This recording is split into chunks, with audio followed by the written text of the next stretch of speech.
আজ নোয়াখালী ৭ নং ধর্মপুর ইউনিয়ন বাংলা বাজার দারুল উলুম হোসানিয়া মাদ্রাসায় মেধা তালিকায় উত্তীর্ণ শিক্ষার্থীদের কৃতি সংবর্ধনা অনুষ্ঠান 2025 এবং কোরআন তেলাওয়াত, ইসলামী সঙ্গীত ও হামনাত প্রতিযোগিতা অনুষ্ঠিত হয়। এই ব্যতিক্রমী অনুষ্ঠানটি আয়োজন করেন বাংলাদেশ জাতীয়বাদী ছাত্রদল ১ নং ওয়ার্ড ৭ নং ধর্মপুর ইউনিয়ন সদর নোয়াখালী। অনুষ্ঠানটি সঞ্চালন করেন মোহাম্মদ ইউসুফ হোসেন হৃদয়, যুগ্ম আহ্বায়ক নোয়াখালী ৭ নং ধর্মপুর ইউনিয়ন ছাত্রদল। আউযু বিল্লাহি মিনাশ শাইতানির রাজীম। বিসমিল্লাহির রহমানির রহিম।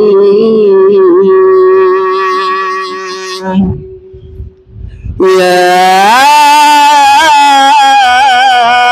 আইয়ুহান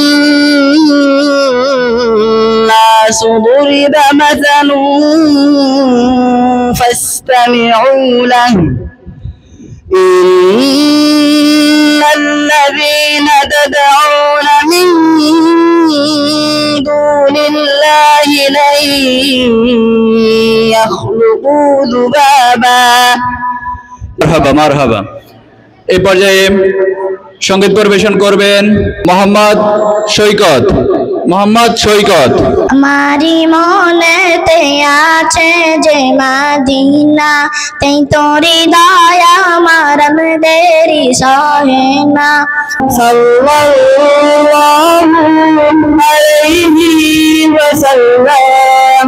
बस अहल जहन्नम की सिफारिश करेगा, 10 अहल जहन्नम के सिफारिश को करेगा, फिरदौस मिले कर उन्हें साथ चलेगा। त्रिभुवनेर प्रिय मोहम्मद एलो रे दुनियाय रे सागर आकाश बातास देखबি যদি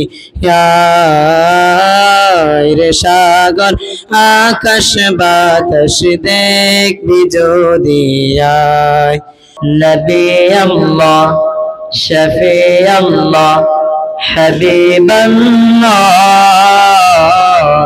উক্ত অনুষ্ঠানে উপস্থিত ছিলেন মাওলানা আবু সাফা সাহেব, সদস্য ও ওলামা দল কেন্দ্রীয় সংসদ।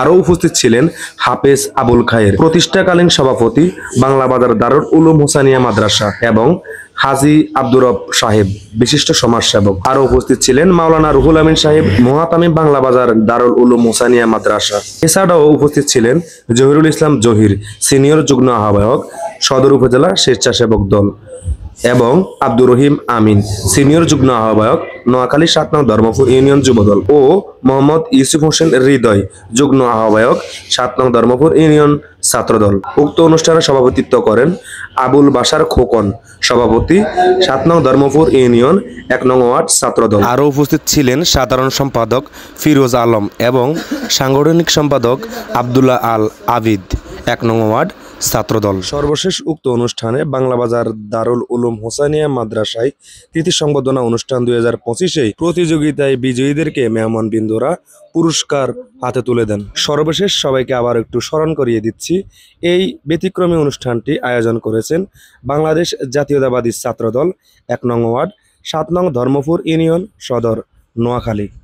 সবাই ভালো থাকবেন, সুস্থ থাকবেন এবং আরাফাত বিডি নোয়াখালীর সাথেই থাকবেন। আসসালামু আলাইকুম।